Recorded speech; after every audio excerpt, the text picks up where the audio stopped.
It is very obvious to everyone that Donald Trump's brain is made of pudding, especially those closest to him, because they treat him like the child that he is, making sure that little Donald never has to step outside his comfort zone as they cover up his very clear decline. And the latest example is one of the worst yet, not only because it proves how badly Donald Trump's brain is broken, but also shows how little he cares about one of the biggest lies he's been telling lately. We are going to get into it all in the panic from his handlers, but before we do, if I could quickly ask you to leave a like on this video, and if you haven't already and you enjoy our channel, to hit that subscribe button, because it goes a long way in supporting our work. Now, before we get into the moment from Donald Trump's disastrous Oval Office press conference that showed off his scary decline, I want to start where he did, attacking Jasmine Crockett.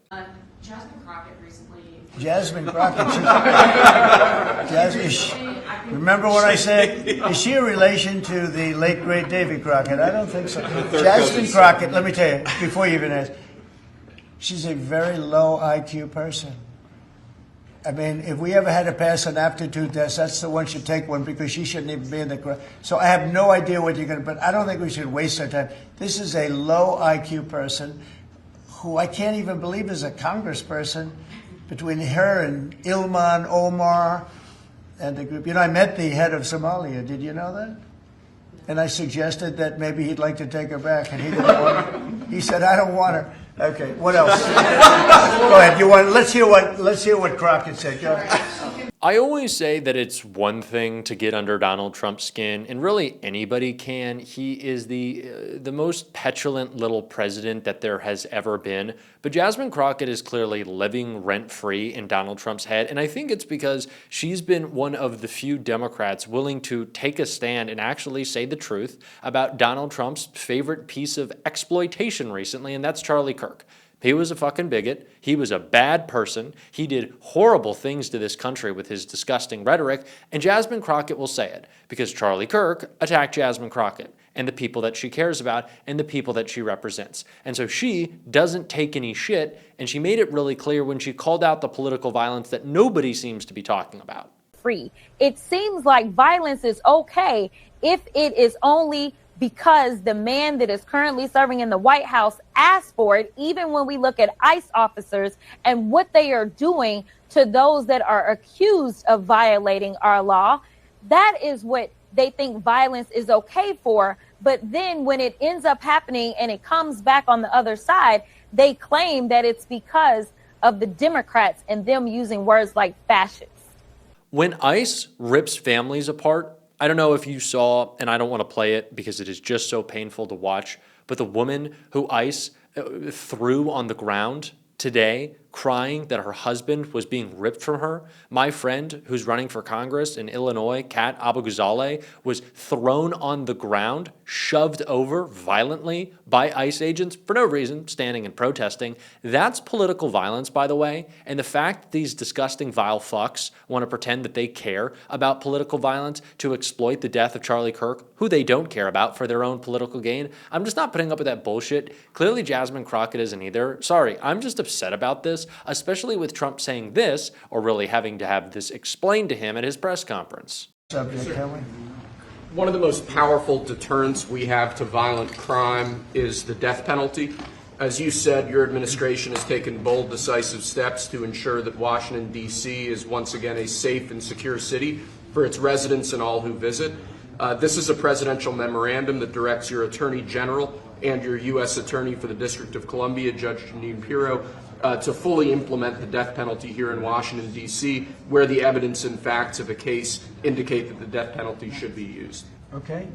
Everybody understand? Death penalty in Washington. You kill somebody, or if you kill a police officer, law enforcement officer, death penalty. So we condemn political violence, and it's the fault of the left. Oh, it's always the left's fault. But Donald Trump is making it so the state can take people's lives again. Quite literally, political. Is this not tracking? Do you not understand this? And also, how dumb does he look when he's sitting there? Oh, okay, my executive order. Oh. Donald Trump has spent the past 6 months complaining that Joe Biden's presidency was illegitimate. because he's mad he beat him, because of the auto pen. Donald Trump is a human auto pen. He doesn't actually know what he's signing or what's going on around him. Just listen to him asked about China and what he said, asked about Charlie Kirk and what he said about China. Like Charlie Kirk, you mentioned that he specifically pushed you to get involved with TikTok in your campaign. It helped you win young voters. Do you think this deal honors him? Well, I think it's a good thing. It's a good sign. We're doing very well, as you know, with the trade deals. We're doing very well with China and a lot of them. We were never treated properly. We were for 4 years, actually, but we were never treated very properly by other countries. And we're doing well. We've never done this well. We have, because of the tariffs that are coming in, the deals that are being made, $950 billion in one case. $950 billion, where previously they paid nothing. We have, as you know, in Japan it's $550 billion. South Korea's $350 billion. That's up front. Okay, so Donald Trump, whose heart is just breaking for poor Charlie Kirk. Oh, what a shame. Donald Trump is asked about Charlie Kirk and whether he thinks that the actions that he's taking recently, if they honor Charlie's life, and Donald Trump goes, well, we love the tariffs and we're doing so great with China and we love China and they love us and they love me and me is so, and me, did I say me? He either, one, didn't hear, two, didn't care, or three, did hear, but his brain is so broken that he can't even process the words Charlie Kirk and the question that he was asked. Consistently, over and over again, we see either Donald Trump has to ask for questions to be repeated, which is fine in context, but the context for Trump is usually someone saying a question that he's prepared for right to his face in a clear voice, and he just can't hear, which is not a huge issue, right? I don't know, he's getting older, but he also just can't process it. Donald Trump has needed his handlers more and more, and sometimes it's Melania, and I guess this must be built into the contract, to explain what's being said to him. But he doesn't really comprehend it. Again, I have to make the point that Donald Trump literally put up a photo and his new wall of presidential portraits of Joe Biden being in auto pen, right? He wants to blow up this whole non-scandal. But the man doesn't actually understand or oftentimes remember what he has signed, what his administration is doing, and he doesn't really seem to care to know. Donald Trump just wants the praise, he wants the photo ops, he wants the stunts, he wants the yes sir, dear leader, you're doing so great, let me watch them praise me on Fox. Why do we think that Donald Trump got a bunch of Fox hosts to be in his cabinet? It's not just because Donald Trump doesn't care if you're qualified. I haven't heard a lot about the best people being in his administration anymore. I think what Donald Trump fundamentally cares about most in this version of his presidency, besides the grift and staying out of jail, is just having praise heaped onto him all the time. Donald Trump hasn't fired anyone in this administration. And oh boy, has he had cause. Why is that? Because these people aren't serving us. They're not serving the audience of the MAGA movement. They serve the audience of one man, Donald Trump, who just needs to be praised. And if he's not, he'll come after you and squash your dissent. He's made that clear that it's the new objective of Donald Trump's administration to make sure if that you're speaking out against him, you will be silenced, or at least he'll try to, which is something that we need to grab on. Take up the mantle of being the party of free speech, letting people speak their minds. Having a big tent is something that Democrats should care about. Now, of course, I don't necessarily want to welcome in certain ideas into the tent that aren't actually going to do anything. There's a lot of Democrats who tell me, and I had it said to my face, elected Democrats, that, oh, well, I needed to take a vote on a certain bill because I'm in a more purple state. And do you know what that bill has often been? It's about crypto, right? It's about AI. It's about a lobby that has paid off some senators. By the way, I don't need to name names because we've gone over it on the show before, and now I'm going down a bit of a rabbit hole. But do you know what? I've had some feelings today that make me want to go down a bit of a rabbit hole. If you are a Democratic senator and the Fair Shake AI, it's not AI, I apologize, if the Fair Shake crypto PAC paid you off to the tune of $10 million, a $10 million donation to your campaign, and now you're voting for crypto legislation that has allowed Donald Trump to get away with the greatest grift in the history of grifting. Let me explain the Genius Act. It's something that we need to talk about more, and then I'm going to talk about free speech. The Genius Act, which was just passed through Congress and Donald Trump signed a few months ago, had a stipulation in it that the type of profiteering that members of Congress have been able to do for so long off of trading stocks will not be allowed with crypto. No meme coins, no stable coins, none of it, right? You can't do that. You can't trade it because the government has a direct impact on regulating it. Similar to why we should ban congressional stock trading. But do you know who was exempt from that rule in that legislation?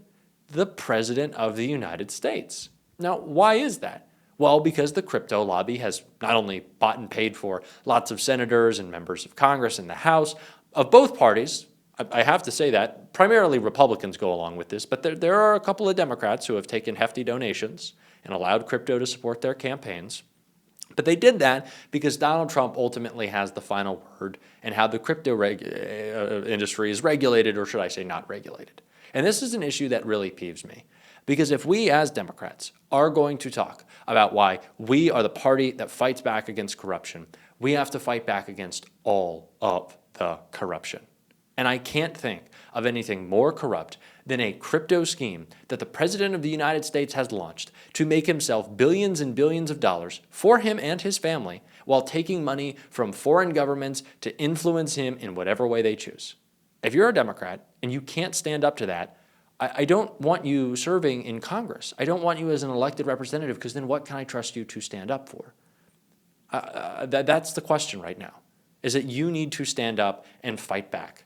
And we certainly need to be doing so on the issue of free speech. And a Democrat who is always going to stand up and fight back is Jasmine Crockett. And what she said on free speech right here, I think, is so important. He is doing all of this because he wants to quash any speech that is not appreciative or lauding him, which is pretty much anything that's factual. So more Democrats need to sound exactly like that, exactly like Jasmine Crockett. We're certainly going to try to on this show. I feel like I'm being a little self-reflective of how this video went. You might be able to tell I'm just a little annoyed.